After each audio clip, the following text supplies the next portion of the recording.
Good evening, everyone. We're going to call tonight's meeting to order. I'm going to start with an approval of tonight's agenda, please. Can I have a motion to approve? Councillor Stevens, seconded by Deputy Mayor Taylor. All in favor? And that's carried unanimously. Are there any disclosures of direct or indirect pecuniary interest?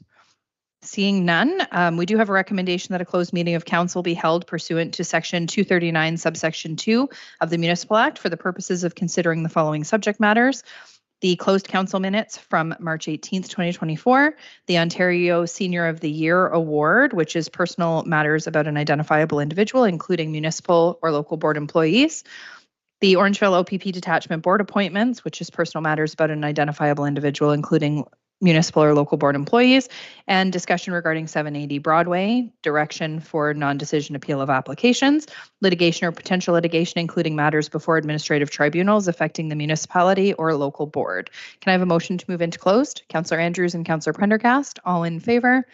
And that is carried unanimously. We are now in closed session.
Good evening, everyone.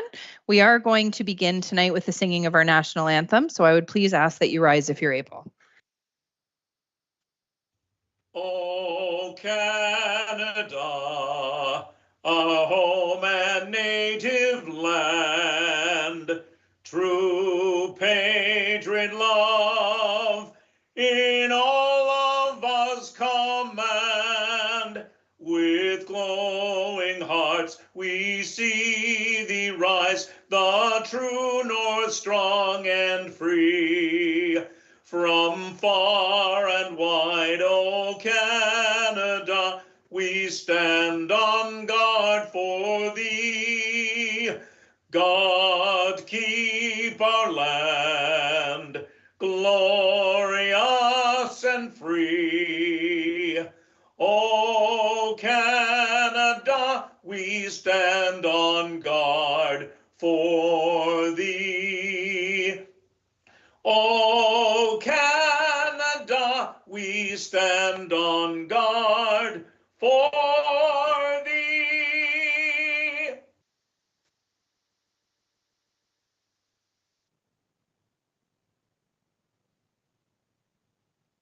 We would like to acknowledge the treaty lands and territory of the Williams Treaty Nations and the Mississaugas of the Credit First Nation.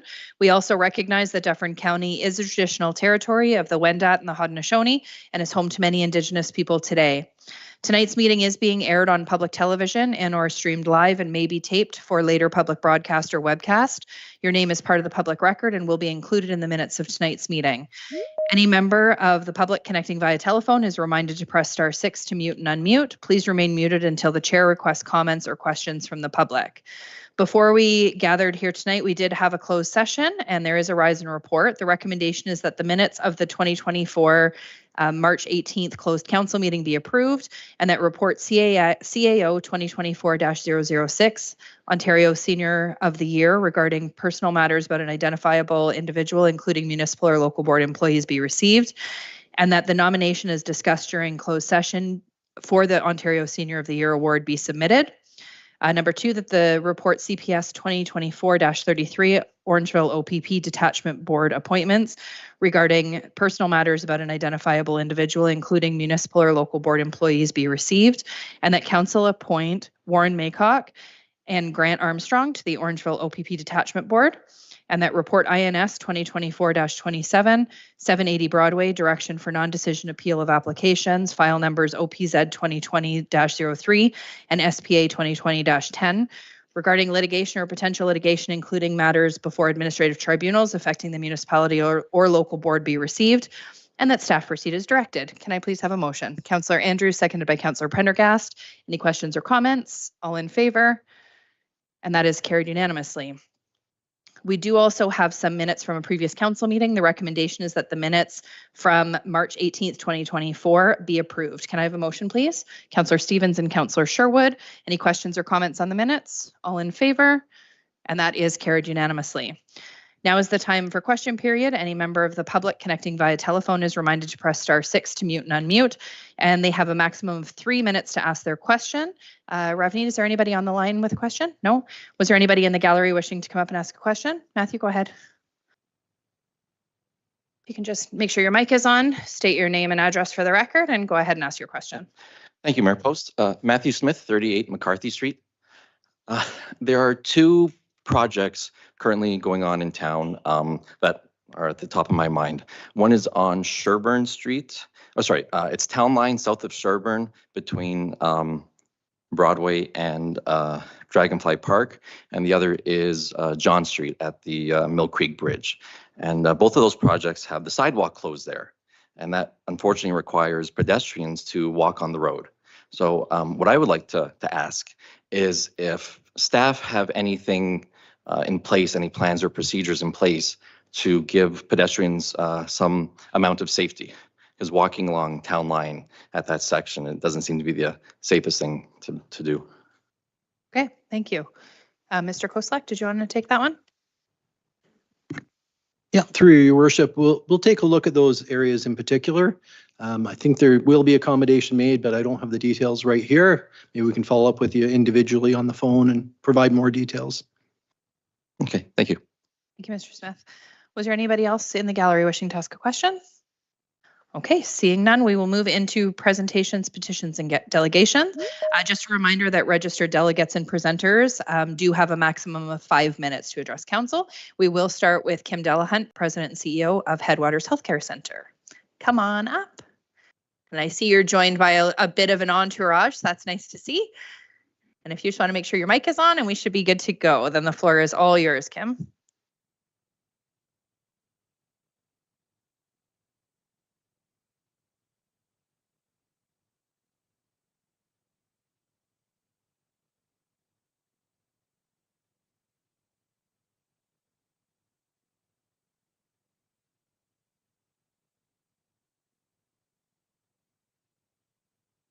You just need your mic on, Kim. Can we just get your mic on?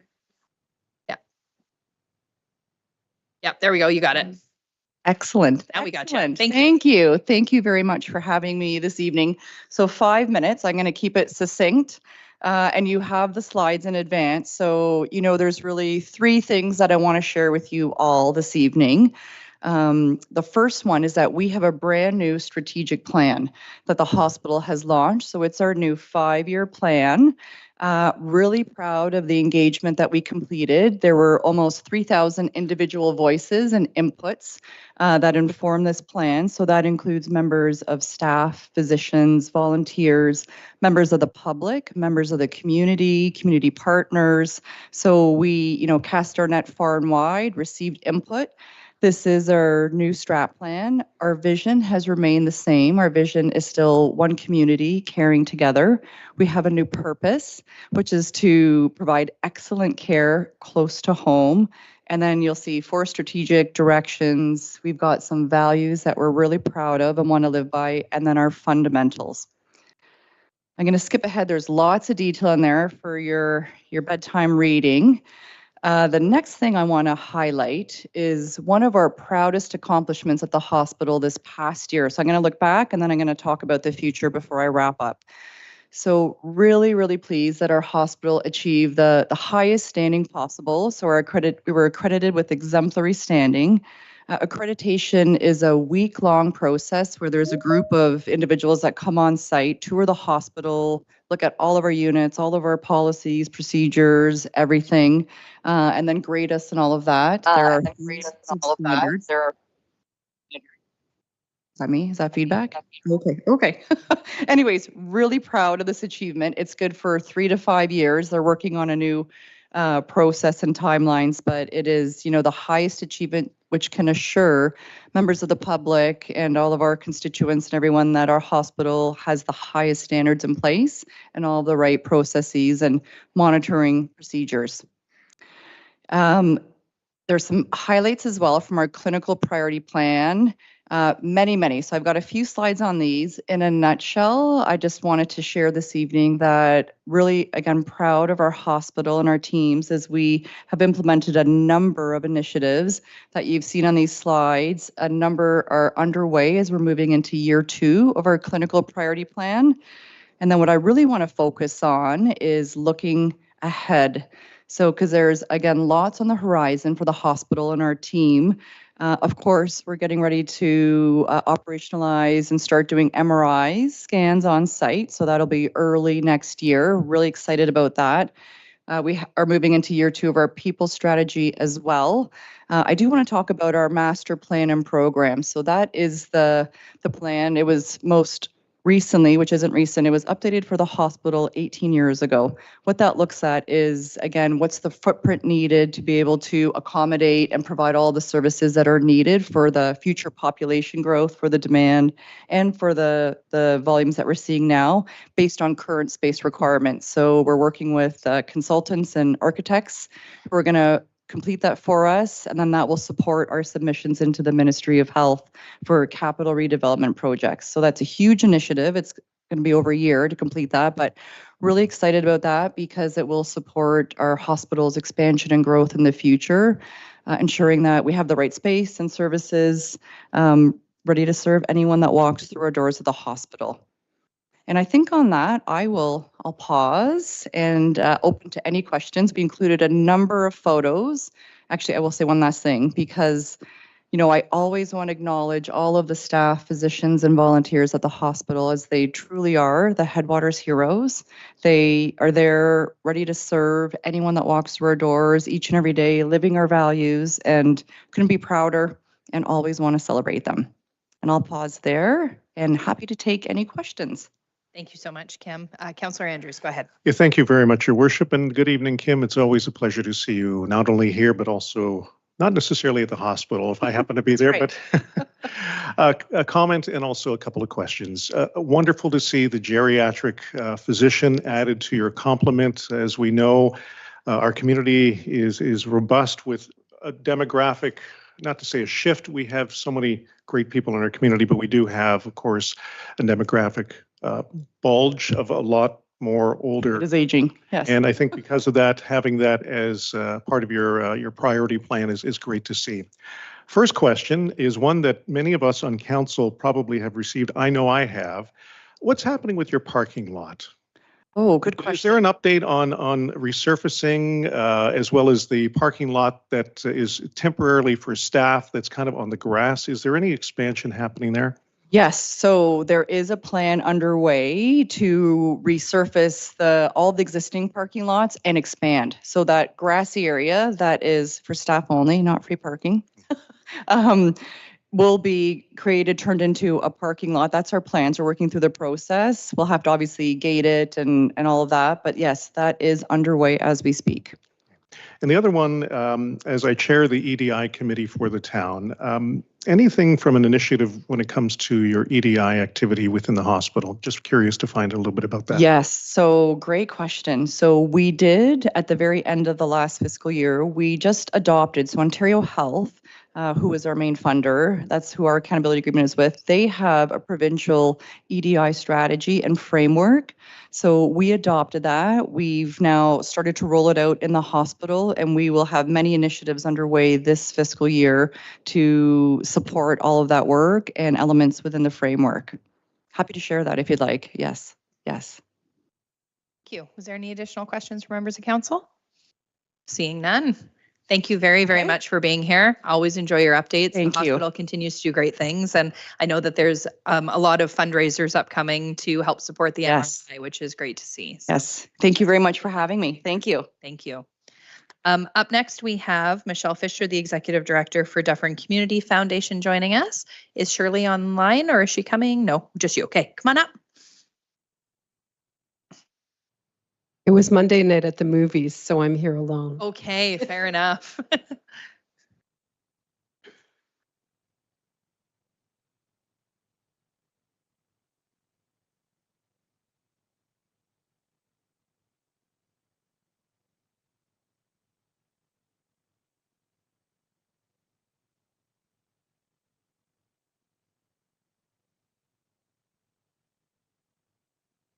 Thank you, Michelle. The floor is yours. Thank you very much. I know I was here, I think, a year and a half ago, and so some of you are very well acquainted with Dufferin Community Foundation, and I know some are newer members of council, and you might not know us quite as well. So we're going to be covering off both areas of this presentation, and quickly.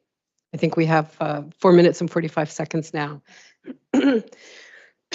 So we like to call ourselves the Forever Fund for Dufferin County, and this is because we invest donor gifts into permanent endowed funds, and then we use the interest income that is gained every year to give grants to charities every year. So the capital remains largely untouched unless we have a very poor market year, and what that means is that we can continue funding forever. We're 100% local.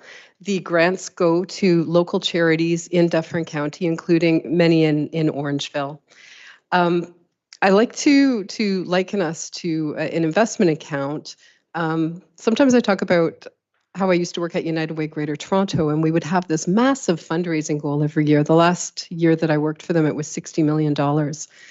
And we achieved it. We had this huge party, this big celebration. And then the next morning we went to work and we were back down at zero. It was time to roll that ball up the mountain again. With a community foundation, the way the model goes, there's no going back to zero. There's no going to the bottom of the mountain. You just keep going up the mountain in new steps. So we're part of a growing network of more than 200 community foundations across Canada. And we started up in 2018, received our charitable status in 2019.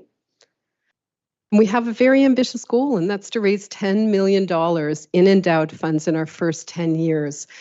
And when this happens, that's going to mean $450,000 as a minimum every year to local charities.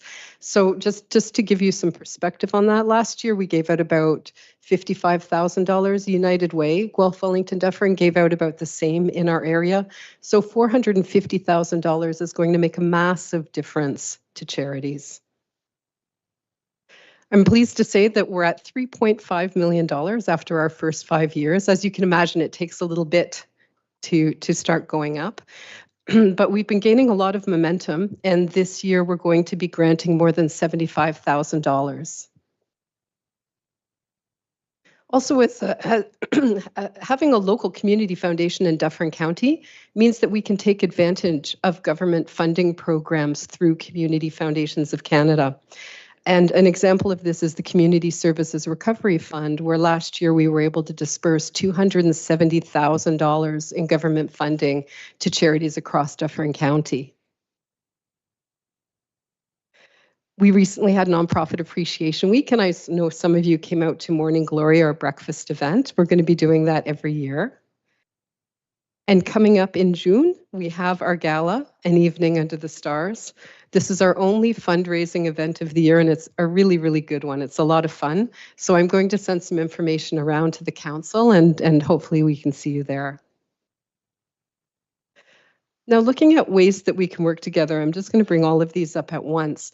The town of Orangeville, some of you may not know this, but the town of Orangeville was part of the Founders Circle. You helped found Dufferin Community Foundation back in 2018, 2019, with an initial gift to us.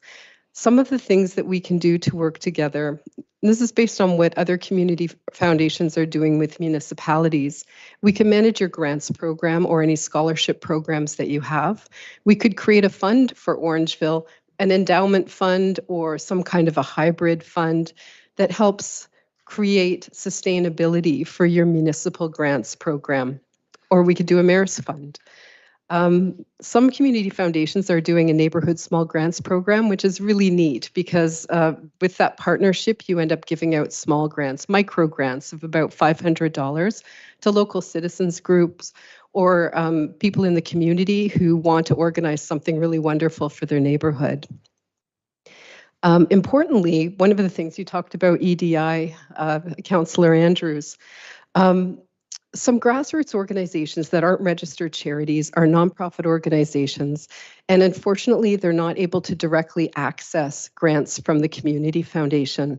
So we want to work with the town of Orangeville to see if we can come up with something where the town could become like a sponsor to these small organizations so that through you, they can access grant money. And we actually have a meeting, I think, next month to discuss that further. And also, if you hear of any emerging charities that you think we should know about or any emerging nonprofits, please, I'm open. Give me a call anytime. We'd love to hear about them. We like to keep our ears close to the ground. And that's it. Thank you very much. Thank you so much, Michelle. Deputy Mayor Taylor, you have your hand up for a question? I do. Thank you very much, Your Worship.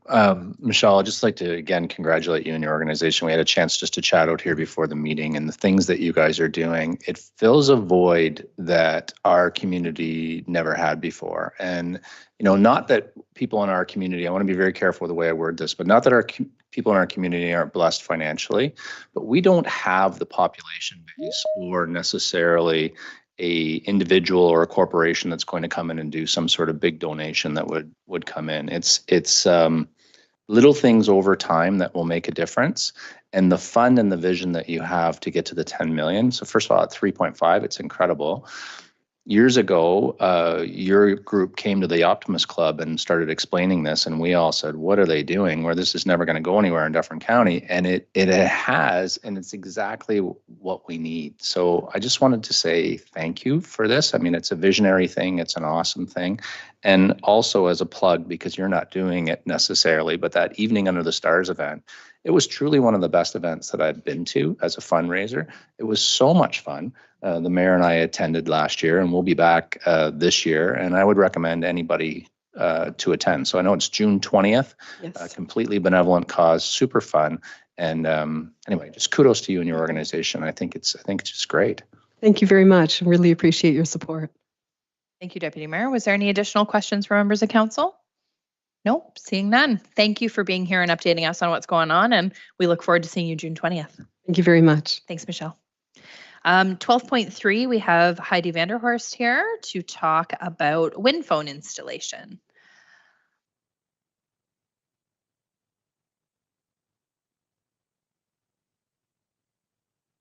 Revneet will just help you get set up there, and we'll be ready for you.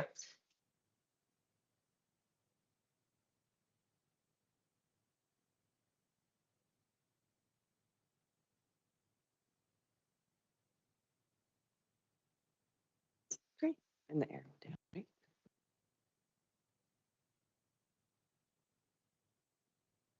Yes.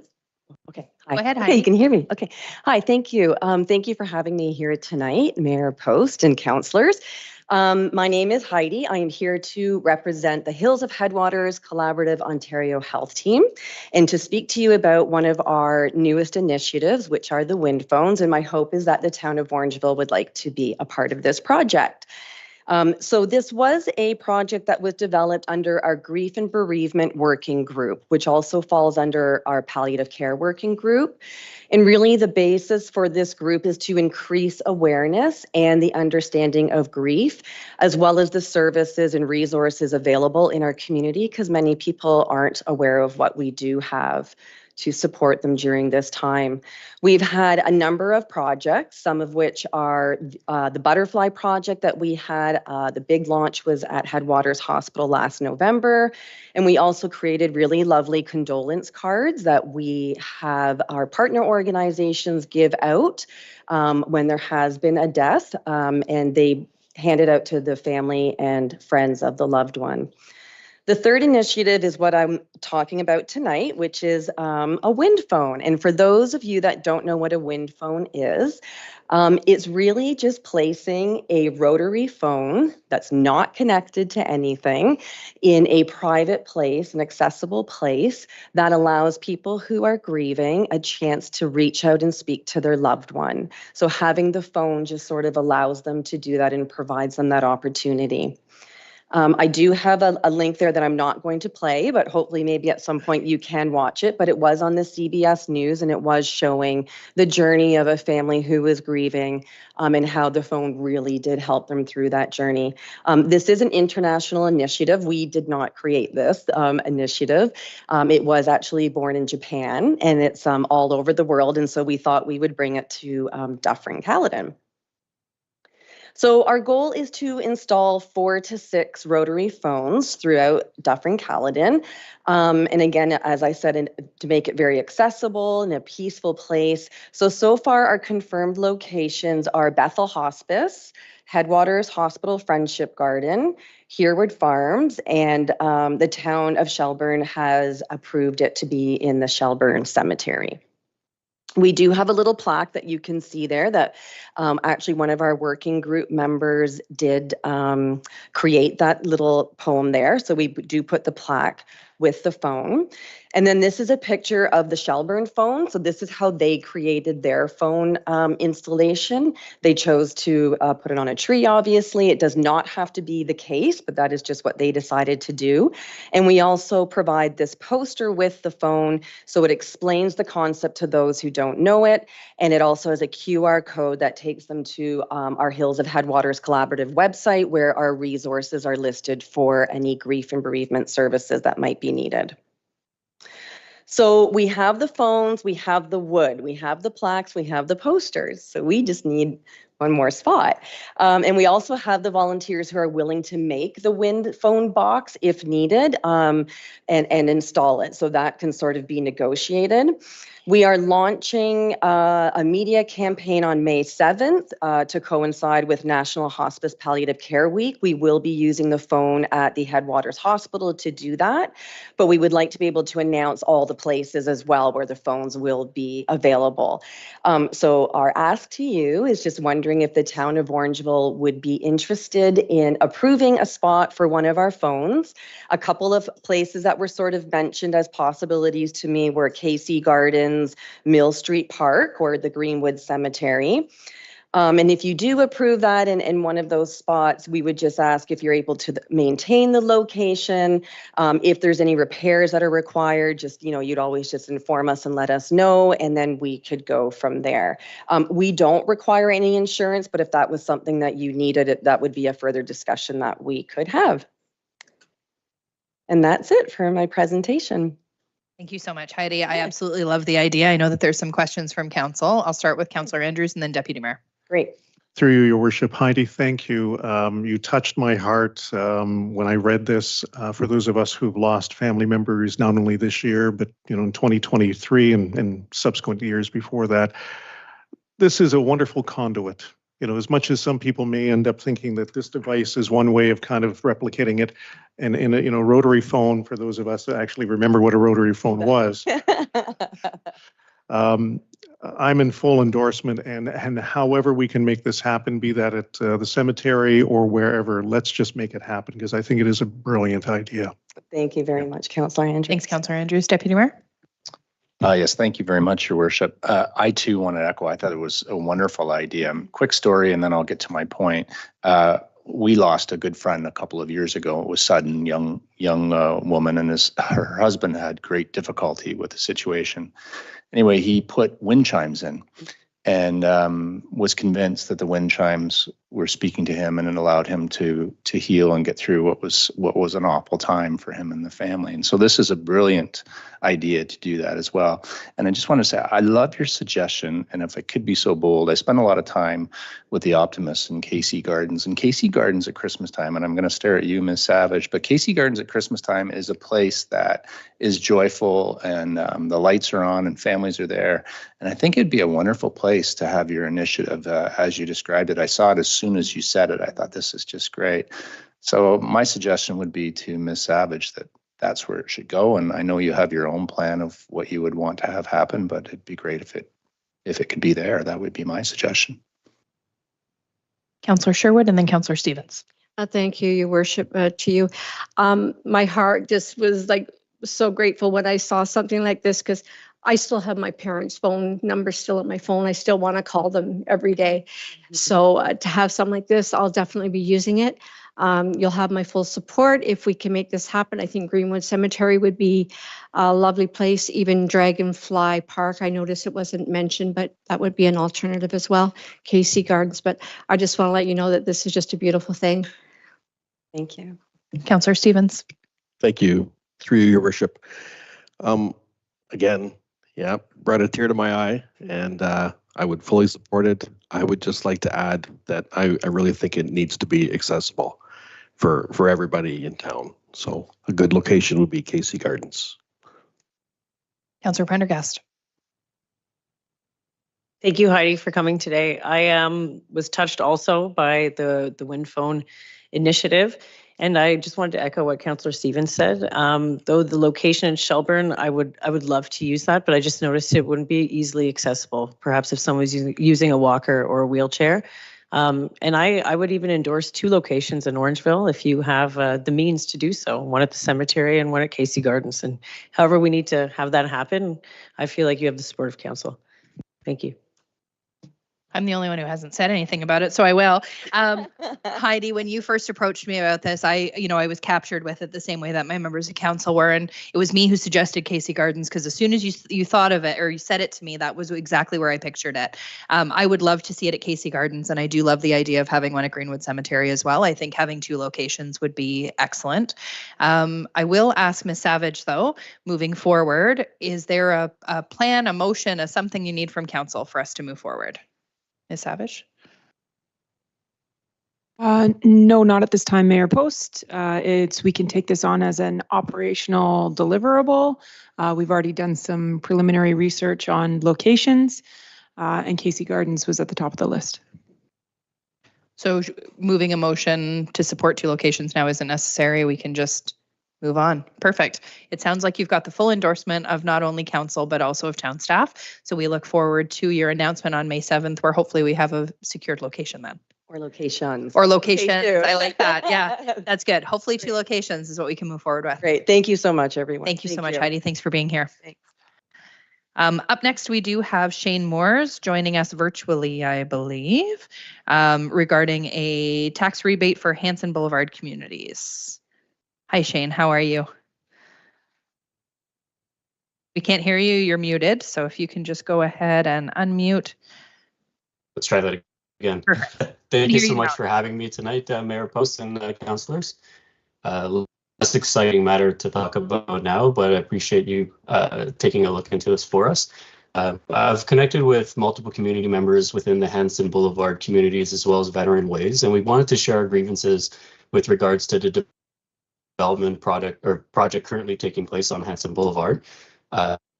Key issues that we've noticed, this is now going into its 10th year of construction, and we fully appreciate the need for new developments within Orangeville that will help all of our residents have access to high quality services and lower tax burden on all of us.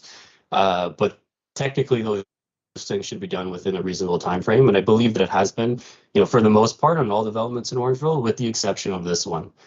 It's been on and off now for 10 years, resulting in deforesting, increased dust pollution, dangerous driving by truck drivers, construction equipment, delaying road access to the Veterans Way community, which I think is one of the most important matters within the entire agreements, is that they don't have access to ambulance and fire in the same timely manner as the lower part of Orangeville, because they have to go all the way around the town to reach those communities, as it's one road access. And that's exacerbated in winter months when they're trying to get snow clearing done. My understanding is they're one of the last communities to actually be serviced because of the location and the road access to that specific neighborhood. So we have multiple compounding issues that are happening here because of the delays within this project. Our ask the council is to take action here and see if there's ways that we can either push the developer to complete at least the roadway access between the Veterans Way community and the rest of Hanson Boulevard, in whatever matter that can be done, just to put pressure.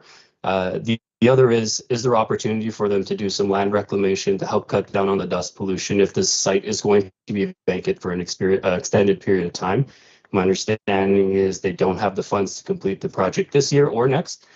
So if we're expecting another 2 to 3 years of delay here, is there something that they can to help tamper down the dust, whether it's seeding, putting some tall grass in? I see similar to the construction project behind behind Orangeville Mall, where they seeded all of that grass and actually kind of reduced the amount of dust pollution coming from the vacant site. So really putting it back to the council here to figure out if there's solutions that we can chase down, knowing that this project is going to be extended for a little bit more, and unfortunately not something that will be completed within the next year or so. Thank you very much, Shane. Appreciate you taking the time to be here today. Just to note as well, your correspondence is also part of the agenda. When it comes to the connection for Hanson Road, that is a significant artery for all of us. We are definitely working with the developer to try and move as quickly as possible. I will maybe turn it over to Tim to give any additional information that he can about that development in that area. So, Mr. Koslak? Yeah, through your worship, the development on Hanson, I guess we've been working with the developer. One of the issues why it took so long, there was 3 separate developers owning the parcels of land, and it was difficult for them to coordinate the project to be able to construct the road. Last year, I believe it was, one developer purchased all 3 parcels, and they're proceeding to do the design work for the construction of the road. I guess there's been some delays with, the economic climate for housing, but we're working with them to get the agreements, get everything finalized. So when it is ready to go, we can get the road built as soon as possible. So they'd like to get it going. We'd like to get it going. It just, there's market conditions that have to be addressed, and they're working towards those. And I guess with the comments about the dust, I guess we received the letter and we set up a meeting later this week with the developer to talk about what they can do. I don't believe the development staff had any communication from residents last year with concerns about it, but now that it's been brought to our attention, we'll work with the developer to have that addressed the best we can. Thank you very much, Mr. Koselleck. And Shane, just because your initial message did talk about land tax rebate, just for the purposes of the public, I just wanted to give a little bit of context. I did reply to your email with the information that I received from our treasurer about how that works. So I just wanted to make sure that the general population who's reading your correspondence understands that piece as well. There is no mechanism within the existing provincial property tax legislation or within the town's tax policy to enable a land tax rebate for any of the concerns that were noted in your original correspondence or in your petition that you submitted as well. Tax rebates within the town are limited to very, very specific pieces that are that do meet a criteria set out in the Municipal Act. Tax collection on its own is a very heavily regulated legislation that is driven completely by provincial legislation. And it should be noted that while some of our tax are collected by the town on behalf, or also on behalf of school boards in the County of Dufferin. I did also note in my reply to you that our annual budgets differ greatly from the province or feds because our budgets must balance at the end of the year. We can't have any deficits. So if we were to give any relief to any one taxpayer, the burden of that must in turn be made up by remaining taxpayers within the municipality. I just wanted to also note, as I did in my email back to you, that we can definitely appreciate that your neighborhood is the one that is seeing most of the activity right now. And we do know that that development can be disruptive. It is a common occurrence in growing communities, and our staff are continuing to work with the developers, all of the developers who are doing any development in any area, to make sure that we mitigate the disruption to the neighborhood as best as we can. We will continue to do that. And when it comes to the Hanson connection itself, anybody who's interested, there is now a direct link on the town's website that will continuously put updates, because we know that it's an important project and that there's a lot of interest in it. Shane, I hope that answers some of your questions. Go ahead. No, it definitely does. And thank you again for the response that she sent me. What I would ask is that similar to some of the situations that's currently happening in the city of Toronto? Because my understanding is they have multiple communities that are kind of inflicted the same way with really extended construction projects. Their city council is looking at ways to provide financial relief to those residents. And I believe there's 2 sites currently that are under the same kind of conditions that we're under, where they're looking for financial relief. So it does sound like it is a practice that is happening in other communities and cities. So I'm just not sure why specifically Orangeville doesn't have a mechanism to help homeowners that are in a similar scenario where we're having years and years of construction versus, you know, your expected 1 to 2 years of development and then kind of move on to the next site. I'm not sure what's going on in Toronto. I think David is maybe able to, our CAO. Yeah, go ahead. Yeah, I can comment on that through you, Your Worship. I'm not exactly familiar with the examples used, but the City of Toronto has its own act. You know, it operates under different legislation than almost all other municipalities in Ontario. So there might be provisions that the province has given to the City of Toronto through the City of Toronto Act, which differs from the Municipal Act that we fall under. Councillor Sherwood also has something to add to that component, and then I'll turn over to Deputy Mayor for a question. Again, specific to the City of Toronto, they're a single tier. We're a 2-tier, and in our particular case, Dufferin County does the tax policies, so it falls within the Municipal Act. So if you want to make any changes to tax ratios or any new tax classes, the policy has to come through Dufferin County. Thank you, Councillor Sherwood. Deputy Mayor Taylor? Thank you very much, Your Worship. Mr. Moores, I just first of all wanted to thank you for being here today and let you know you're an excellent speaker. The way that you presented that was completely rational and professional, and it's appreciated when you're feeling it on our end. My point is, it feels like each time we interact with a Veterans Way resident, I want them to know the same story that we've been telling. And that is, this council hasn't sat back. We are beyond frustrated with the fact that the residents of your area are in the situation that you're in. We have uncovered every stone, had every conversation, been aggressive, been polite, whatever that we could possibly do to change the trajectory, the living conditions in the area in which you live. It doesn't solve what's going on there, but I would be hard pressed to imagine that another individual could come in and change the trajectory that we've been under since we've been here. Anyway, it's just important. I think the mayor's very professional in the way she described the situation, and I'm perhaps a little bit less articulate in mine because my frustration just boils over each time I have the conversation about your area. So when you're talking to your neighbors, like, you do have people down here who care and who are listening and who are trying to push the peanut forward as best we can. It's an incredibly complex issue, and it's taken way longer than it ever should have. So those things don't make it right, but that's where we're at. And any of us here would be happy to meet with you individually and have a private conversation as well if you'd like. But just know that you're being thought of here by the people that represent you. Thank you, Deputy Mayor. Was there any additional questions or comments from members of council? No, seeing none.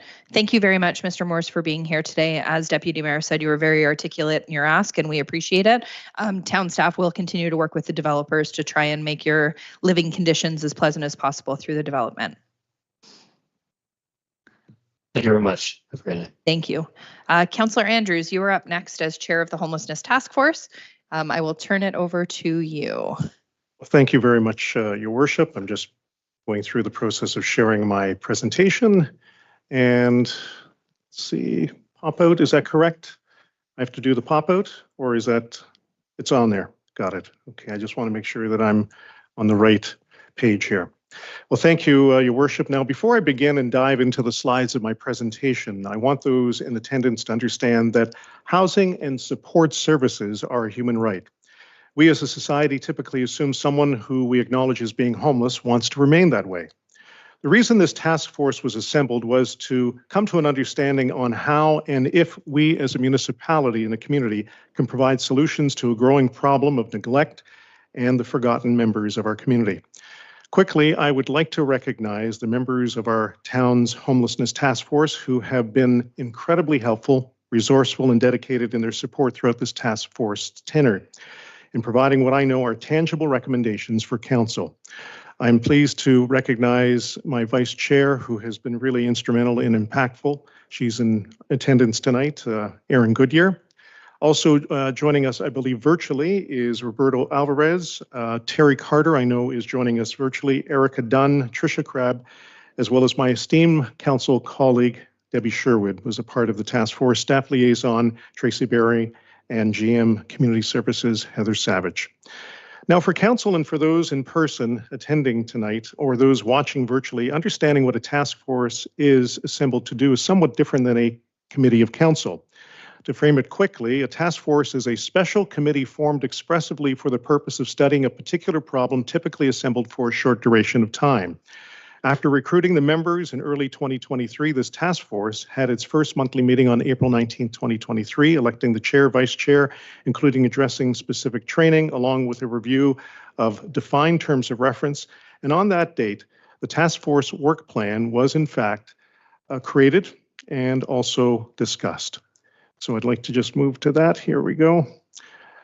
This task force focused on three specific areas of concentration. Number one, make recommendations to adjust zoning and land use policies to further support the development of affordable housing. Number two, to create temporary spaces in our community facilities, our centers, for those who may be transient or homeless during extreme cold weather and or hot weather days. Number three, to advocate on behalf of the needs of homeless, near homeless at all levels of government. And as well, we have the other part of this, which is to, and I hope I have the right slides because I'm looking at my original versus the one that is in the council package, and I have a feeling that this may be a little different. Anyway, I'll continue my piece here. During this past year, this task force scheduled a variety of presentations at each meeting in order to provide context and an understanding of the complexities surrounding homelessness. Now, these presentations included frontline supporters, first responders such as the OPP, MCERT, Orangeville Fire, with many stories being shared. We also had representation from government agencies such as the County of Dufferin Community Services and SHIP, as well as supportive housing in province, which is supporting those that are in need of affordable housing. As well, we had some members of our vulnerable community who provided us with their lived experience. Now, in our work plan, we clearly were able to monitor and look at the development and commitment for trends as for options regarding affordable housing at both the federal and provincial levels of government, as Housing First is a solution to the homelessness crisis. From a perspective, a municipal perspective, it was important to address a local solution on what was deemed to be temporary shelter spaces during these times of the year or during those times of the year when it was either colder or when hot weather sets in. And this was to formulate a strategy to creating an Orangeville-specific warming and or cooling center, an initiative which came to fruition in the winter of 2024. We did have some emerging themes, which I'll talk about in just a second. And I don't know why this is freezing on me, but it is. There we go. The third item on the work plan was to advocate for the needs of the homeless and near homeless at all levels of government, which saw this task force identify other government agencies responsible for supporting vulnerable people, including the development of tactics and timelines to address the deficiencies and who should be included in those conversations. Now, as a side note, both Councillor Sherwood and I attended the AMO Symposium on Homelessness in April of 2023, and we'll also be attending the OSOM conference later this week, which is focused on the government's commitment on further initiatives pertaining to affordable housing. Attending these conferences has provided us with an understanding of best practices and networking connections leading to possible solutions within our community. I also would like to thank Mayor Post, who has strongly advocated at higher levels of government on seeking advice and resources to address this important deliverable of the task force. So emerging themes, this was really another part of what I think is important to share from a task force perspective. So really what ended up highlighting some of our influenced our work. So again, this particular slide deck is just a portion of it. This is not representative of the information that is actually in the agenda. So I'll just announce what it is. So at the core of this task force, what influenced our work? The sustainability of the Dufferin Men's Shelter, the need of an Out of the Cold program. Various forms of affordable housing are required in Orangeville. Example, tiny homes, laneway homes, tri and fourplexes, repurposing of existing facilities to move individuals from homelessness to home. Both the provincial and federal governments are committed to addressing affordable housing. Commitment locally by SHIP, which is the supportive housing in province, the 236 First Street location. Some of the members of council attended the ribbon cutting. They'll have their first attendees, or in fact, residents moving in May of 2024, as well as an exploration dialogue with Habitat for Humanity. A few weeks ago, we did have representation here with their presentation on possible affordable housing projects in our community. And also, most importantly, another emerging theme was to acknowledge the barriers for those seeking temporary housing, recognizing that the barriers may play a factor if someone can get temporary shelter through the motel program. Some individuals' past history or present situation currently can create barriers in access to the motel program. Also, there is not enough motel space available to support those who require it. So we did have concerns that did arise during the tenure of this task force. Upon the startup of the Homelessness Task Force, concerns regarding the viability of the Dufferin Men's Shelter due to financial and board challenges, we are happy to say that those have been corrected. Growing numbers of visible, vulnerable individuals in town, typically during the spring to fall, how best to address their housing needs and homelessness challenges. And number 3, to establish warming centers during predetermined cold as well as hot weather threshold temperatures. Other pieces here in my presentation, and I just would hope that this would move along the way I would like it to and the way it did before. And there we go. see, recommendations we'll get to in just a second, but again, these were just some of the other concerns that we had. The town doesn't have dedicated resources, both financial and personnel, to properly support homelessness in Orangeville. Having it on the side of somebody's desk is not the way to operate the need. There are bigger needs to be addressed at the upper level of government, at the county level, and the county has resources and experience in supporting the vulnerable members of our community. Number 5, the Planning Act and zoning issues need to allow for more affordable housing or alternative housing. For example, the land use policy, do we look at less red tape? And the county is not recognizing the needs, and that is why we, as a town, under the leadership of the mayor, started this task force. So after much deliberation and discussion, the Orangeville Homelessness Task Force is presenting our recommendations, and I'll just recite those to you. Number 1, encourage the County of Dufferin to truly focus on the growing homelessness crisis in the county. Number 2, to conclude the Homelessness Task Force at the end of this month, due to the motion led by Mayor Post at the county level as the appointee, to form a county-led homelessness task force, which was unanimously approved by County Council. Number 3, council commit to the annual funding of the Out of the Cold program and to establish a partnership with a faith-based organization to operationalize it. I do want to again thank my councillor colleague, Councillor Sherwood, who has vocalized that at a number of meetings and also here at council, and this is something that I also strongly support. Note you will see in the council agenda under council tasks, page 128, references made indicating that the Out of the Cold program is in progress. We have made some significant strides in both community dialogue and the possibility of a site partnership to house this initiative, we're hoping, in the fall of 2024. And with the established warming centers, consider a broader mean temperature when declaring that they are open. Look at something, a best practice of maybe not only -5, but maybe on those days where we think that we could support those that need a warming center, where 0 degrees might be one of the threshold temperatures. Number 5, flag town-owned land as per the Infrastructure Services Land Inventory report that possibly could be used for affordable housing initiatives. Number 6, address creative options on finding homes for homeless. Mayor Post, as well as General Manager Savage, and I were privileged to have a local resident by the name of Chris DeCastro, who came forward with a very unique tiny home initiative on potential town-owned land. Again, further dialogue is needed, but this is where the 7th recommendation is kind of parlaying that in, is to approve terms of reference for a new affordable housing task force to start in September 2024, with the task force recruitment taking place during the summer of 2024 to align possibly with the town's ability to address emerging financial initiatives at the provincial, federal level, or even potential partnerships. To conclude, a lot of heartfelt and emotional discussion took place during this tenure of the task force regarding how best to come up with an Orangeville solution to end homelessness. It is one of collaboratively coming up with an affordable housing strategy that assists with getting our most vulnerable members of our community off the street. And I finish my presentation with this. As the Ontario Association of Municipalities states, the homelessness crisis is taking a devastating toll on people and communities, undermining a healthy and prosperous Ontario. Homelessness imposes unnecessary costs on our institutions, government and community agencies, the health system, and our economy. There is a price to inaction. There's not enough deeply affordable community housing in Ontario, thus we as a municipality must do its part to ending homelessness. I thank you, and I will take any questions at this time, but I apologize that the slides did not choreograph, but I know members of council and the public who've received the agenda have the appropriate slides, their slide deck. Thank you very much, Councillor Andrews. And before I turn it over to questions, I just want to thank you, Councillor Sherwood, and the entire task force.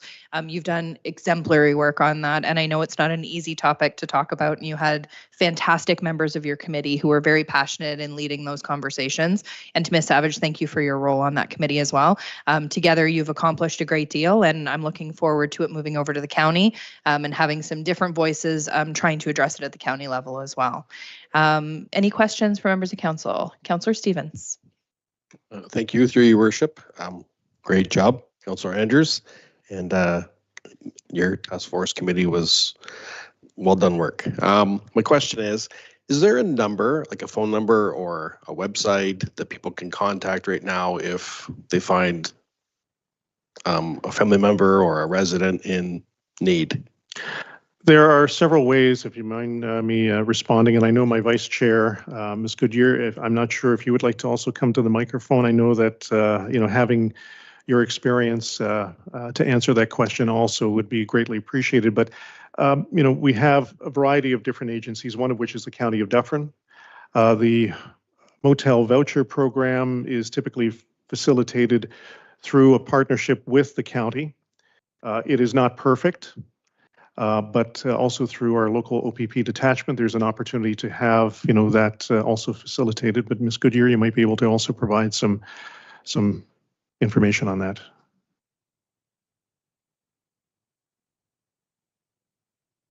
It must have already been on. Good evening, Mayor, Honorable Council members. My name is Erin Goodyear. My pronouns are she and her, and I apologize for my voice. I'm in recovery right now, so hopefully it'll recover to its fullest ability. In this amazing county, you can call 211 and ask for different kinds of resources. There is also orange cards that all of us carry, and that has a lot of really great resources on it as well for all of the different types of shelters and supports in this community. Thank you, Ms. Goodyear. Is there any additional questions from members of council? Councillor Prendergast. Thank you. And thank you, Councillors Sherwood and Andrews, for your commitment to serving the most vulnerable in our community. It's much appreciated. And this question I have is more directed for town staff. With the emergence of climate, our changing climate and climate change, we're seeing air quality issues also, insofar as forest fires and the effect that they have. I know just as being a school teacher last year, there were times we couldn't go outside. And perhaps that could be added to the list of times when town facilities such as libraries or community centers could be used as warming centers or just clean air centers. I'm not sure how that would be phrased, but perhaps that's something we might need to look into adding. Thank you. Thank you, Councillor Prendergast. Excellent point. Any additional questions from members of council? Okay, thank you very much. Thank you again, Ms. Goodyear, for being here today, and thanks to Mr. Carter, who's on the line there as well. Next, we do have David McKay from MHBC Planning. Oh, you are going to come up. Perfect. I was going to say, for if you're just here to answer questions, but I will turn it over to you. And if you just want to turn on the mic there, the floor is yours. Thank you, Madam Mayor, members of council. My name is David McKay. I'm a registered professional with MHBC. With regards to 515 Broadway, this has been a long time coming. We're hopefully at this tail end of getting this finalized to produce 57 new townhomes. We are supportive of the staff recommendation. I have brought forward to staff's attention one minor change to the bylaw, which they'll speak to, just a clarification on one of the provisions that the numbers don't quite work, but they'll explain that. And I'd be happy to answer any questions that council may have. Thank you very much. We will get to that if it gets pulled out of our consent agenda, which I believe it will be, to make those changes. So thank you very much. Do you want to ask a question now? Councillor Sherwood? Yeah, I will be asking for it to be pulled out of the consent agenda, but I just wanted to hear exactly from you, Mr. McKay. When the original application was made to us, I was quite excited and thrilled that you were going to, in my opinion, provide the best housing, and that would be for our seniors and the long-term care retirement home. I know you came back to us and I expressed my disappointment then. I'm doing it again tonight. I am all for affordable housing. I know we need housing, but I'm really trying to advocate for more long-term care homes facilities in our community. Can you explain to me when you had to change the focus? Obviously, you must have come up with some some reasons why that was scaled back. Probably many of them were due to the CBC. But I'm just wondering, why did you focus to do with the townhouses and not commit to the long-term care home? Mr. McKay? Sure, thank you, Madam Chair. I think it's a combination of a couple of things. One is we were dealing with the CVC in terms of the limits that were changing, and that caused some delays in terms of delivery. And as I understand it, we couldn't meet the timeframes of the ministry to deliver for this site. Having said that, what we've done on this is obviously we've prepared a plan that allows for the townhouses, and the structure of it is that if we are to get back into the swing of things with the ministry, the zoning does allow for us to come back and deliver that potential long-term care facility. So that's we're adding to it, not taking away in terms of the permissions to allow for that flexibility. But at this point in time, it looks like we're in the townhouse version of the plan versus coming back for a long-term care facility. Okay, at this point, is everybody else good for now, or do you want to wait? We'll wait. Okay, perfect. Thank you very much, Mr. Mackay. We'll call you up if we have questions when that one pulls. We're going to head into the consent agenda now. The following items were compiled under the consent agenda to facilitate one single vote for council consideration. Council is free to remove any item from consent agenda for individual consideration. Currently, the consent agenda does contain all of the items under 13.1 staff reports, 13.2 correspondence, and 13.3 committee board minutes to be received or approved as presented. So can I ask council for their thoughts? Councillor Sherwood, go ahead. Yes, Your Worship. I would like to speak separately on 13.1.10 for the 515 Broadway and 13.1.11, the transit bus procurement. Thank you very much, Councillor Sherwood. Was there any others from any members of council? Seeing none, I do have one, and it is, let me just find it here now. It is 13.1.5, the provincial gas tax funding agreement. I just wanted to speak to that briefly as well, which is 13.1.5.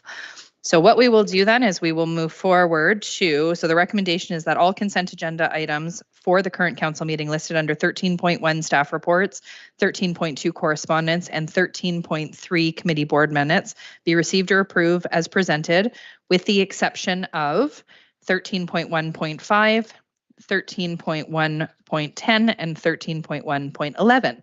Can I have a motion, please? Councillor Stevens, seconded by Councillor Andrews. All in favor? And that's carried unanimously. We will start then with 13.1.5, which is the provincial transit gas tax funding agreement. I just wanted to make the comment to council and to the public that is watching.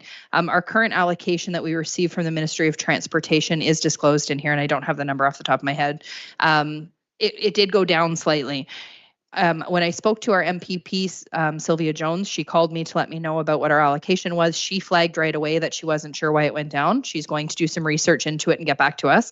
At the same time, I've now sent a letter off to her as well, because one of the important items to note is that the transit gas tax funding the funding calculation is based on ridership from 2 years ago. So currently our Fare Free Transit pilot program is not being considered. The ridership increase, which was over 200%, is not being considered right now with the current year's funding. It will be considered in our 2025 allocation when they're looking at 2023 ridership numbers.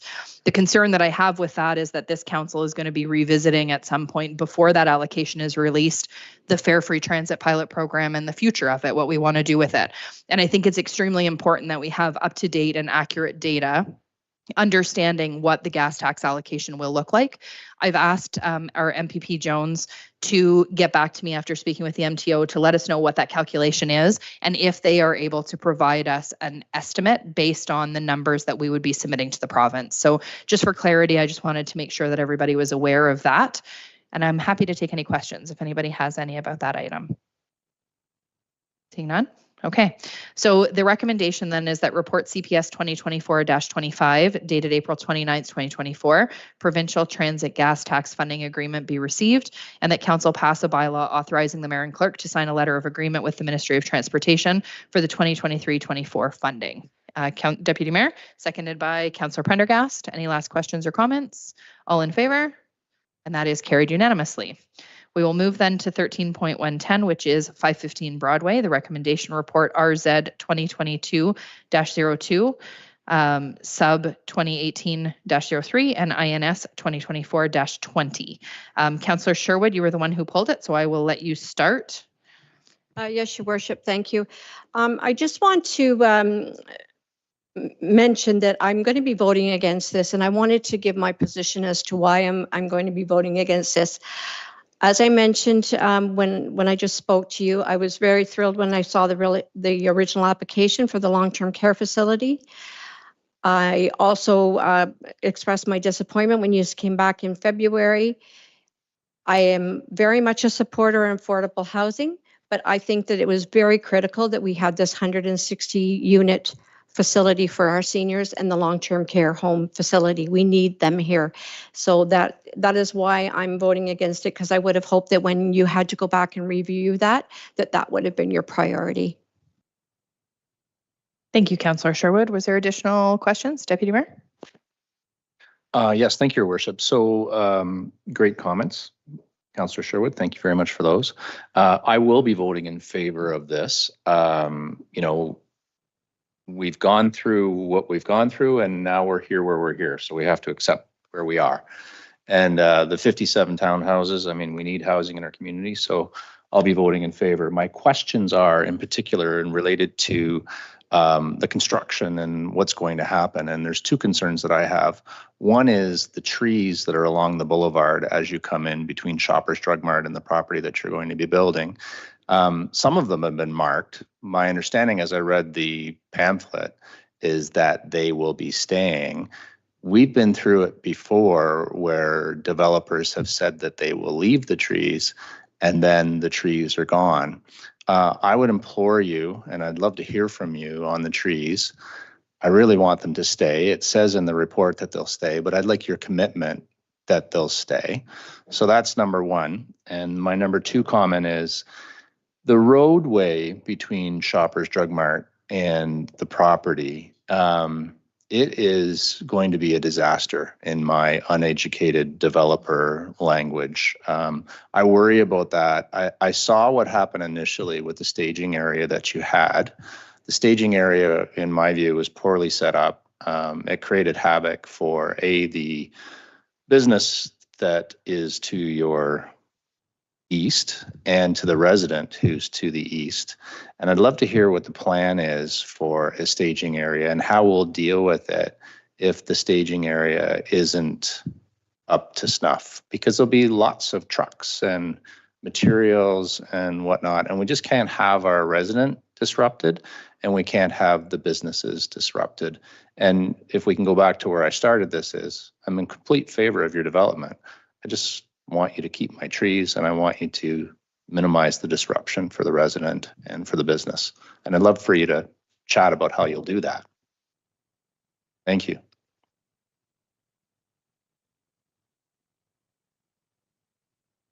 We just get your mic on as well. Sorry, let's just get your mic on first.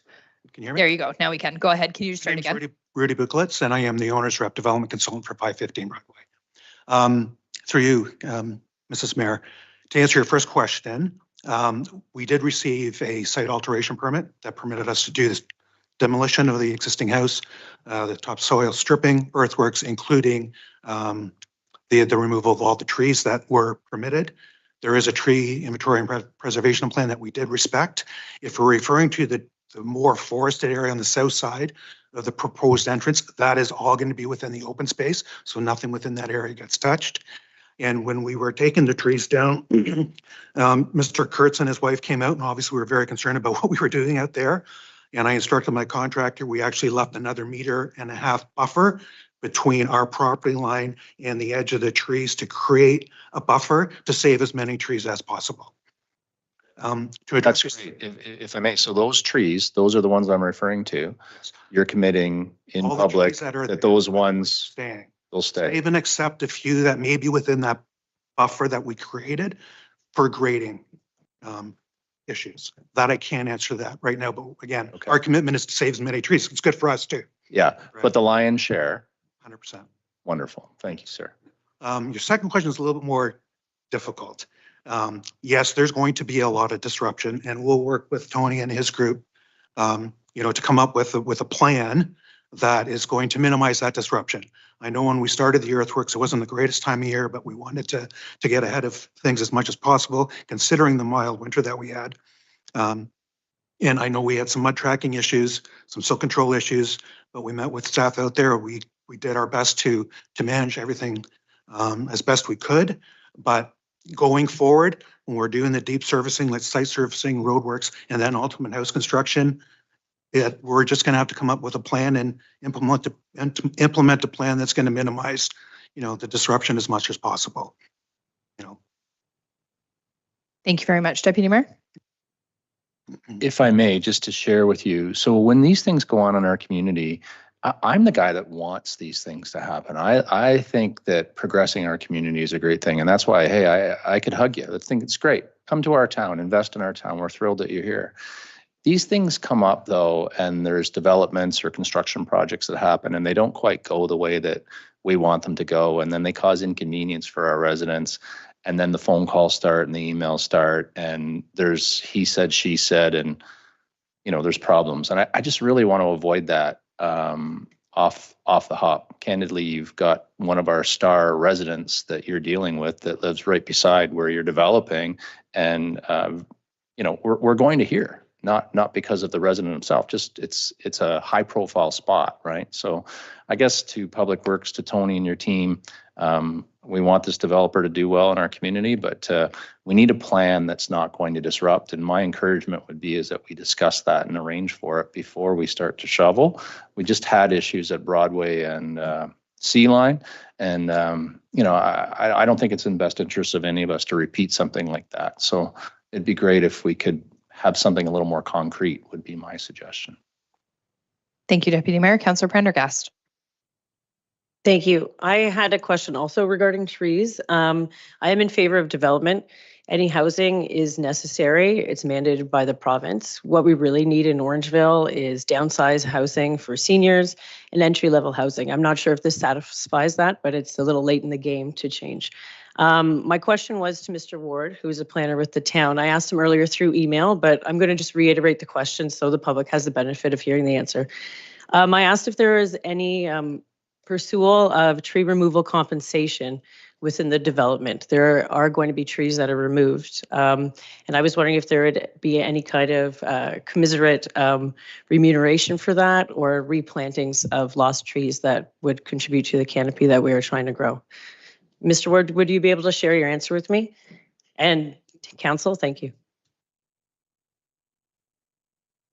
Thank you, Mr. Ward. The floor is yours. And while you're up there, if you can address the other item that was brought up, that would be great. Thank you. Sure. Thank you, Mayor Poston, through you to Councillor Prendergast.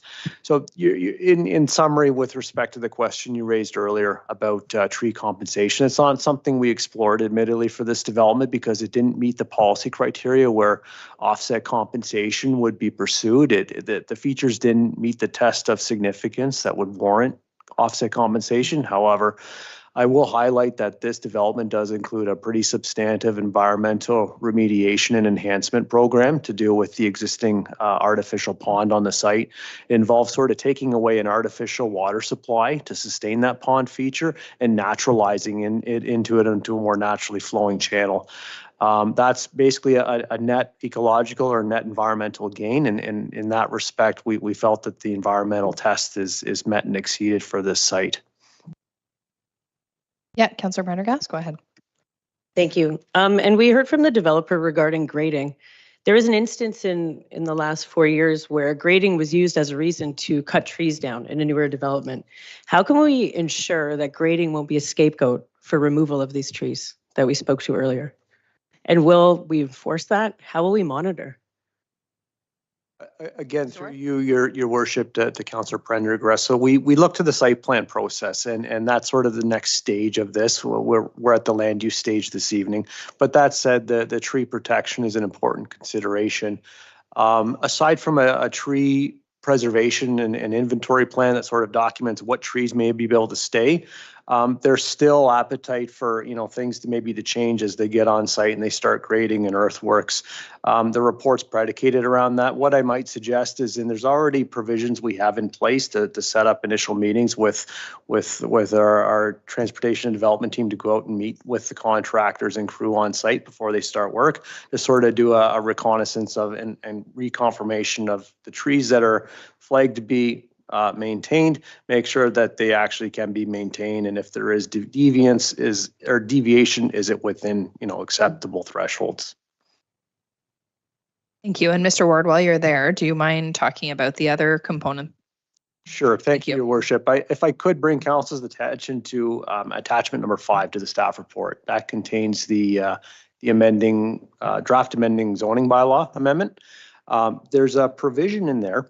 There's 2 actually that speak to regulating the density. One is an absolute limit on the number of townhouse dwelling units. The other is a density threshold, and we discovered that just as of earlier this evening that density number is inaccurate. It's left over from an earlier iteration, and as the development blocks have been refined and development limits set, it put that number out of accuracy, and we'd ask that provision be stripped from the amending bylaw. It's sort of redundant, quite frankly, in light of the overall density limit of 57 units currently in the bylaw. Thank you very much, Mr. Ward, for the clarification. Councillor Stevens, go ahead. Well, thank you, through your worship. Not for you, Mr. Ward, you're off the hot seat, from me anyway. For the long-term care home, the land's gonna stay empty, or are you gonna come back in a year or two and ask for another 75 townhouses?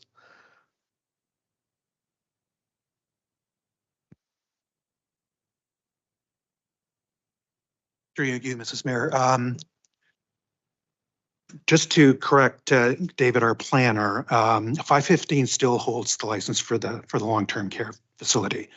I don't want to speak out of turn here without my client, Matthew Melchior, but we have had several discussions regarding the Humberlands, and it's in 515's full intent to deliver the LTC. But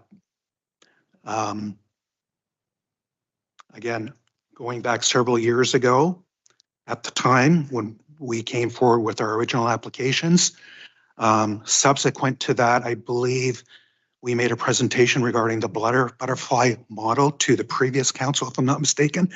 And that model physically would just not fit on this site. And that's what my client wants to deliver, because that is the model that they are implementing, because it is the best model for long-term care facilities. Again, that's completely out of my area of expertise, but that's where we are today. So obviously we wanted to bring something forward that we could deliver in housing with respect to the lands, and we'll continue to work on providing or finding the appropriate location for the long-term care. Thank you very much. And just for clarity for council, Mr. Melchior has been to our council recently, actually, to speak to us about the Humberlands and what their intended use would be for the Humberlands. And part of their reason for moving over to the Humberlands area was what their realization that on 515 wouldn't necessarily accommodate what they were looking to do. And that's when they shifted gears. It's the same company that owns, or that is looking at both. Okay, Deputy Mayor. I understand the report in terms of traffic, but when we were getting ready for the meeting, residents start to reach out to us. I imagine many of us had the same question: is, how will that go for traffic? The report says that traffic is just fine, that everything's good, but I wonder, just for the purpose of those who would be concerned, if we could just quickly talk about that and then move on here. Who would do that? Mr. Ward, maybe? You want to take that one? You're only off the hot seat for a second, and then you get to come right back to it. Through you, Your Worship, to Deputy Mayor Taylor, with respect to traffic access, you're correct. We summarize this in the report that the traffic study submitted with this it looked at the past report done for the previous concept. It showed that there's actually going to be a reduction in the traffic volumes for this development. Notwithstanding that, the real issue, I think, is perhaps during construction. That's where we're going to rely upon the construction management plan that we'll develop through the course of the site plan approval. That's going to set out, framework for how site construction activity is going to be managed, staging, those sorts of matters, to try to minimize the degree of the temporary disruption that would happen during the construction period. Does that answer your question? Does that help? Yeah. Was there any additional questions? Nope, seeing none. Okay, so in the report, the recommendation is that report INS 2024-20, 515 Broadway, recommendation report RZ 2022-02, and sub 2018-03 be received, and that the zoning bylaw amendment application, file number RZ 2022-02, attached here to as attachment 5 be approved, and that council pass a bylaw included as attachment number 5 to this report to amend zoning bylaw 22-90 as amended to revise special provision 24-224 in order to permit the development of 57 townhouse dwelling units on an internal private road on the subject property, and that the draft plan of subdivision included as attachment 2 to this report be approved, subject to the conditions of draft approval included as attachment 6 to this report. Can I have a motion, please? Deputy Mayor, seconded by Councillor Andrews. Any last questions or comments? All in favor? And any opposed? Councillor Sherwood opposed. And Councillor Stevens opposed? Yes, Councillor Stevens? Okay, Councillor Stevens and Sherwood opposed. Motion carries. 13.111, transit bus procurement. Councillor Sherwood, I will turn it over to you first for questions. Yes, Your Worship. Through you to staff, I was one of the things that I noticed is that we had 2 bidders take the packages and 1 submitted a tender. I just wanted clarification. Is it possible that other people didn't tender because they thought we didn't have enough money in the budget, or was that revealed ahead of time that we only had X amount of dollars for a bus? Mr. Koslek? Through your worship, the budget wasn't disclosed to our bidders. And with the procurement, we went for an request for proposals instead of a tender. With a tender, it's the lowest price based on what you purchase. Typically, you do it when you're purchasing pens or something. You can specify exactly what you want. With this, we proceed with a request for proposals. So that way any bidder can tell us what equipment they have and the price, so we can compare the technical ability and the price. And we did just receive the 1 bid for it. And as part of this, we're recommending proceeding with 1 bid, but we're also, as part of the tender or our request for proposals, we have a funding reduction or a cost reduction if we procure more than 1 bus. And we're able to talk to the province about moving some of the funding around that we currently are getting through the ISIP program. In that we were getting funding for 1 30-foot bus and 1 low-floor transit bus, which in my mind are the same thing. We talked to the province and they've agreed to amend the funding application to cover 2 30-foot buses as part of the funding. They're talking to the federal government because it's a federal provincial funding. The province didn't have any issue with it. We're just waiting for confirmation from the federal government. And that way, most of the funding that'll be used to procure the buses will be provincial and federal funding. Yeah, Councillor Sherwood, go ahead. Yes, so you just mentioned my follow-up question, because it's stated in the report at the time of the writing of the report that you didn't have confirmation back from the 2 levels of government, and I'm assuming by what you just said, we also still haven't, as of this time, you have nothing to update us on that? Through your worship, no, we haven't had confirmation. We'll follow up with the province. Been out of the office the last couple of days, so we'll follow up with the province and see if we can firm up, but to be able to have the procurement proceed. Talking to the vendor also, we can procure the 1 bus, and they said as long as it's within a reasonable time, sort of the 60 to 90 day time frame, they can still order the 2nd bus and sort of fast track it so they both come at the same time. Is there additional questions? Councillor Andrews. Yeah, thank you very much, Your Worship. And I just wanted to go on record that I know that comments that I made previously highlighted more of an analogy, putting it into framework of comments that may have been made from members of our public when they see certain buses that are typically supposed to be on the road and they're not there. And again, this was not to be disrespectful to staff in any way, shape, and form, but it was more to provide a framework of understanding. Having said that, I'm guessing I can pose this question to you, Mr. Koslek. Do you have full confidence of the type of buses that we would be receiving versus the ones that we have currently on the road? to be robust. I know the conditions are what they are in our community. Typically buses are high volume. They go through, not like your typical truck or your typical passenger vehicle. There's a lot of wear and tear that I think the general public has to understand. But do you have full confidence in what this supplier will provide us as being robust, reliable? Mr. Koslak? Yep, through your worship. I think one of the things, I think we overestimated the lifespan of buses previously. These buses have about 300,000 kilometers on them. If anybody's owned a car for 300,000 kilometers, it's a good, reliable car. But once you get to that age, especially with the buses, they're doing 50 kilometers an hour through town, stop and go, turning. One of the things we're looking at doing, we'll come back to council, is changing the routes a little bit to try and get rid of some of the turns, to keep the roads more, the buses more on the arterial and collector roads, so they're not doing the sharp corners and going down smaller roads. And I think that'll help a little bit with the lifespan of the buses. One of the things we're trying to look in the future is also the opportunity to put 40-foot buses on. I think it's kind of like comparing a pickup truck. If you have a 3/4 ton truck, it's more heavy duty than a 1/4 ton truck. So I think if we get the 40-foot buses in the future, it may be an opportunity that they'll stand up longer. They are heavier and use more gas, so we're trying to look at it. But I think for our use in a small town, the 30-foot buses we'll be getting will be good. And just a follow-up question regarding fuel. Was there any consideration for alternative fuels? For example, propane. I take a look at a hybrid version that might be available too as well.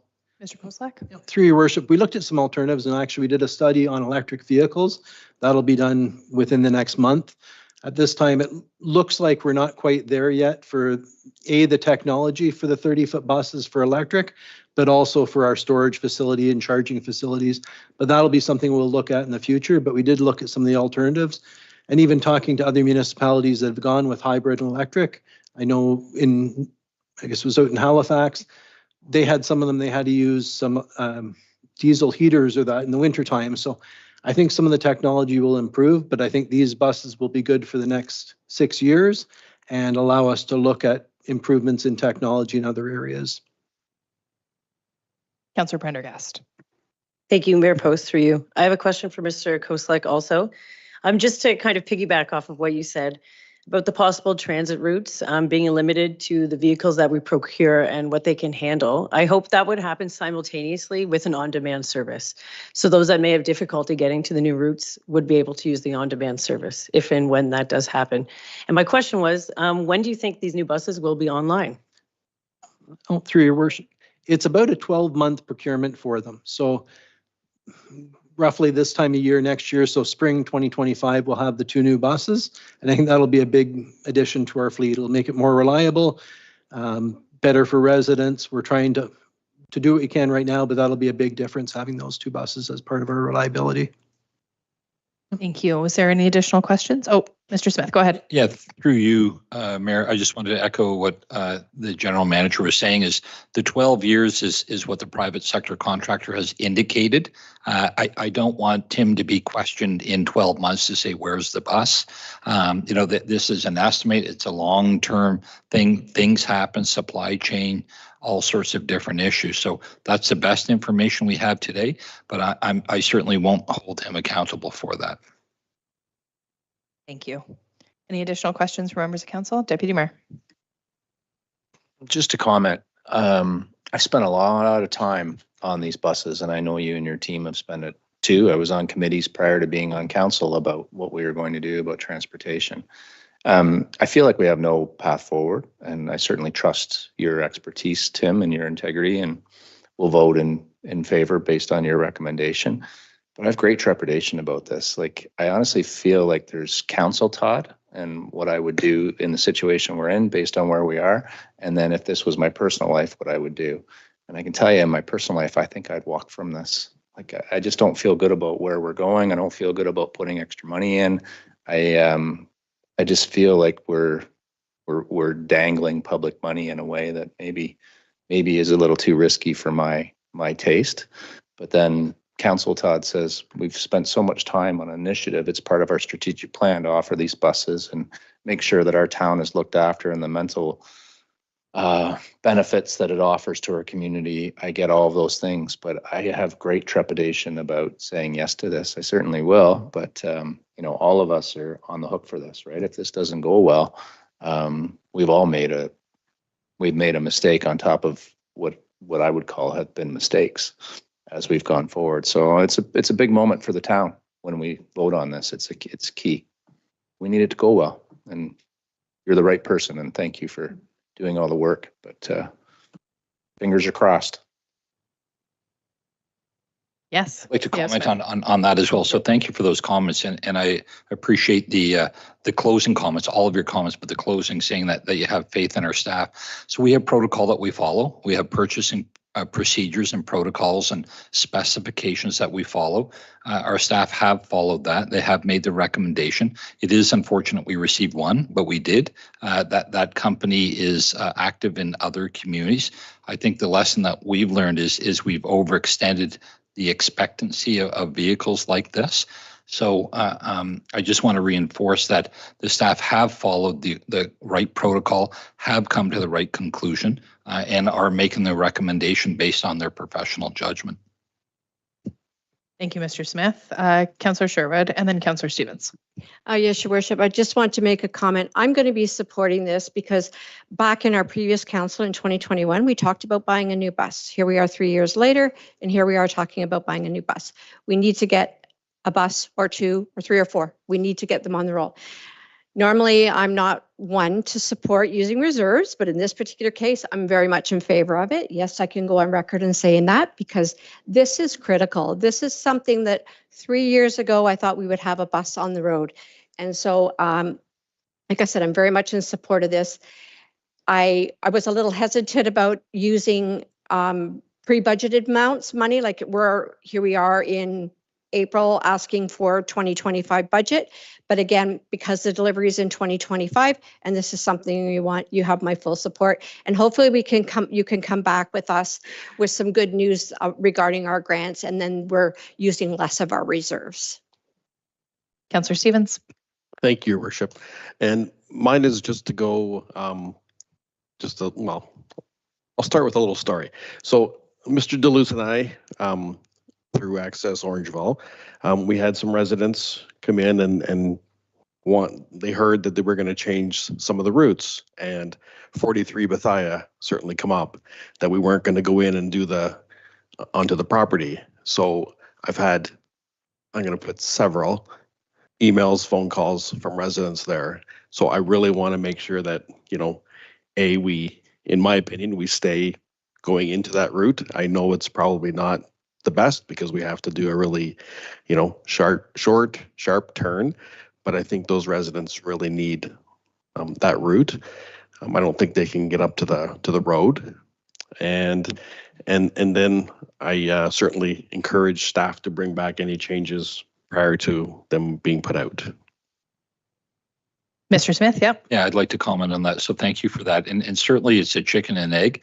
You know, when you're doing route reviews, you do want to do consultation. You want to float ideas out. In some cases, people assume that that's a done deal. So we need to be thoughtful, as we always are, on the language. You know, certainly something as significant as that, we would bring back to council for support. If you are getting calls, you know, you can refer them to the appropriate staff. It's always a reasonability test. If you hear something from a resident, you know, does that sound right? And if not, then please refer them back to us. So we do pride ourselves on consultation and speaking with people and understanding impact before we bring back final recommendations to council. That'll certainly happen in this case. Thank you, Mr. Smith. Councillor Prendergast. Thank you, Mayor Post, through you. I would just like to clarify something, that municipalities are responsible for public transit. So the procurement of new buses, it's not an act of benevolence or social welfare. This is our responsibility. So we do need to provide a transit system. And I think sometimes that's often confused within the public sphere. So this is something we would need to do. And I would wonder, in the absence of Fare Free Transit, the pilot program that we're running, would we still need to acquire these new buses? Mr. Koslak. Yeah, through your worship, I think either if we're doing the free transit or paid transit, you'd still need the new buses. We don't have a reliable fleet at the moment, and the 2 buses will really augment the fleet. And we will bring our report back later about any changes to the routes, but also one back with more information about the fare-free transit and the impact that it's had. Thank you very much. Any additional questions? Okay, the recommendation is that report INS-2024-22 transit bus procurement be received and that council directs staff to proceed with the purchase of an additional 9-meter low floor bus and that council approve the reallocation of funding from project 35001 transit transfer station project 35000 9-meter low floor buses of approximately 330,000 and that council approve the allocation of the general capital reserves fund to project 35000 9-meter low floor buses from a minimum of 121,602 to a maximum of 300,000 and that council provide pre-budget approval for the use of funding from project B1223-0000 specialized transit to support project 35000 9-meter low floor buses to a maximum of 312,344. Can I have a motion, please? Councillor Andrews, seconded by Councillor Prendergast. Any last questions or comments? All in favor? And that is carried unanimously. We will now move into 14, notices of motion prior to meeting. Councillor Sherwood has submitted a notice of motion. I will turn it over to you, Councillor Sherwood, to read your motion and give us any context. Thank you, Your Worship. So I'm just going to briefly explain this. There's been a recent change under Bill 23 regarding heritage properties, and there's a non-designated heritage registry that the province is basically saying we either get them designated or it's off the list and then we can't put them back on a list for 5 years. So myself, along with the Heritage Orangeville Committee, as well as other municipalities, have been lobbying the government to allow an extension for that so that we can look our non-designated registry, which contains over 454 properties, to see if any of them should be eligible for designation. You will notice on the information items, there was other municipalities that have gone along with similar requests. So I'm going to quickly read this, and it does sound all very political, but that's what I wanted to explain in layman's terms, what this could do to our community and particularly our heritage properties. So whereas the More Homes Built Faster Act 2022, Bill 23, received royal assent on November 28, 2022, as part of this omnibus bill, several changes were implemented to various pieces of legislation, included but not limited to the Planning Act, the Development Charges Act, the Conservation Authorities Act, and the Ontario Heritage Act. And whereas Section 2716 of the Ontario Heritage Act stipulates that any non-designated heritage property listed on the Municipal Register of Properties as of December 31st, 2024 shall be removed from the registry on or before January 1st, 2025. If the council of the municipality does not give notice of intention to designate the property under Section 29(1) of the Ontario Heritage Act on or before January 1st, 2025. And whereas the Heritage Orangeville Committee comprises of a handful of dedicated volunteers who are not able to review the current non-designated registry containing 454 properties on or before the deadline of December 31st, 2024. And whereas Heritage Orangeville Committee, along with staff members, would need to review the Municipal Heritage Registry, research the heritage value and interest of listed non-designated properties, contact the owners of such properties, determine which properties should potentially be designated in accordance with the provisions of Section 29 of the Ontario Heritage Act, and take all required steps to designate such properties. And whereas the above noted work involving 454 listed properties in the town of Orangeville is extremely time consuming and cannot be completed by December 31st, 2024 with the current resources available, given other than competing interests, including reviewing, supporting new housing development proposals. Now therefore be it resolved that the Council of the Town of Orangeville requests that subsection 2716 of the Ontario Heritage Act be amended to extend the above noted deadline for 5 years from January 1st, 2025 to January 1st, 2023 or 2030, and that the mayor be authorized to send a letter to Premier Doug Ford of Ontario and Michael Ford, Minister of Citizenship and Multiculturalism, John Eckert, Chair of the Ontario Heritage Trust, and that the town clerk be directed to send a copy of this motion to the Association of Municipalities of Ontario, provincial MPPs, municipal councils across the province, and the Architectural Conservatory of Ontario. Sorry for a long motion, Your Worship, but I had to get everything covered. No, that's perfect, Councillor Sherwood. Thank you very much. Can I have a seconder for Councillor Sherwood's motion? Councillor Andrews, was there any questions or comments on the motion? I have one. My quick question is, what is being done in the meantime? So if the province doesn't allow an extension, is there a plan right now to deal with some of the properties that are on that list, or are all 440 or 454 going to be removed? At this time, Your Worship, due to our other issues that were in our 2024 work plan, we're going to do our best to try and get this into our work plan into the fall. So unfortunately, it will be virtually impossible. And if this goes through as the current, our non-designated registry will actually fall off the table. And like I said, it will take up to 5 years before we can start designating properties. So we're very hopeful that the province will accept this extension request. Okay. So at the time, we are going to work on some in the fall that we think could be significant regarding designation, but it's a lot of work to go through all those properties. Okay, thank you very much, Councillor Sherwood. All in favor? And that is carried unanimously. Was there any notices of motion that anybody would like to put forward today? Seeing none. Any announcements? Councillor Andrews.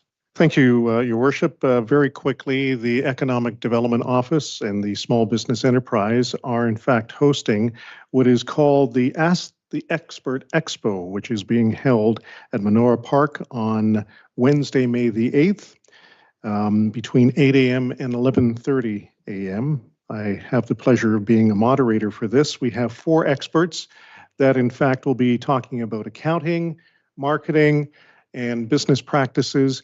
The fee is only $10. We encourage business owners, those that might be interested, and there is also a continental breakfast included. So I hope that through this platform, those that have not heard about it will be attending on May the 8th. Thank you, Councillor Andrews. Councillor Prendergast. Thank you, Mayor Post, through you. May 4th is the first day for the Outdoor Farmers Market. So I just wanted to draw attention to that. And myself, with my Sustainable Orangeville colleagues, I see one in the audience, we will be out promoting our new program, which will be a tree sapling giveaway. We have 200 saplings to give away to Orangeville residents, and the program will go live online on May 4th. May the 4th be with you. Had to make a little joke there, but don't expect us to be wearing costumes though, okay? But you can come by and see us. And I would like to also thank everyone who was in attendance on Sunday at the National Day of Mourning celebration, or ceremony rather, I should say. It was very poignant. There were 2 members of our community that spoke of their loved ones that had passed away in the workplace. And I think we all left with a renewed commitment and sense of having to educate our young people before they enter the workforce, and also making sure that employers maintain a safe workforce. Thank you.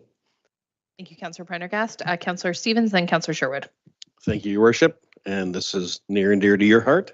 Access Orangeville is seeking nominations for the annual Accessibility Champion Awards. The nominations close May 3rd at noon, so please get your nominations in. Thank you, Councillor Stevens. Councillor Sherwood. Yes, Your Worship. I wanted to just draw attention to our community to attend Theatre Orangeville's most current production called the Dark Town Strutters Ball that runs from now till May 12th. I had the privilege of going there Friday night, and just to give you a little bit of explanation, Leslie and Castle, who are in the show, they take us behind the scenes as they go onto a historical musical journey through time, telling stories and songs of some of the most prolific Black artists who've paved the way for them to stand upon their mighty shoulders and humble them to be telling these stories today. So be prepared to tap your toes and sing along and listen to some of the history of the Black entertainers that have gone through our time right up to present day. Thank you, Councillor Sherwood. I have one quick announcement as well. In town, we do have a new Indigenous organization. They are going to be hosting their first public event on Sunday, May 5th at 8 p.m. They are doing a candlelight vigil just outside of Town Hall in the front area by the flags for missing and murdered Indigenous women and girls. So we hope that the community will come and attend and share with the Brave Canoe their first public event. Was there any other announcements from anybody? No, seeing none. Okay, so we will move into bylaws. There is an update to one of the bylaws from the recommendation that's in the report, just with regards to 515 Broadway. So recommendation is that the bylaws for the current council meeting listed under 17 be read 3 times and finally passed. The change will be to 17.6. The recommendation will change to that a bylaw to amend zoning bylaw 22-90 as amended with respect to part of lot 1 concession 3 WHS municipally known as 515 Broadway be read 3 times and finally passed as amended. By removing the maximum density limit. So if we can just change that one, otherwise the others 17.1 through 17.8 will remain. Can I have a motion to approve those? Councillor Sherwood? Okay. Do you want it pulled out? Go ahead. Sorry, Your Worship, if you could pull out 17.6 Yep, and sounds vote on good. it separately, please. Okay, so 17.1, 2, 3, 4, 5, 7, and 8. Can I have a motion to approve those? Councillor Stevens, seconded by Deputy Mayor. All in favor of those? Thank you, and that's carried unanimously. 17.6, which is the one that I just read for 515 Broadway. Can I have a motion to approve that one, please? Councillor Andrews and Councillor Prendergast. All in favor? And that is carried. Any opposed? Councillor Stevens and Councillor Sherwood opposed. Now I just need a motion to adjourn. Can I have a motion, please? Councillor Prendergast and Deputy Mayor, all in favor. And that is carried unanimously. Thank you for joining us.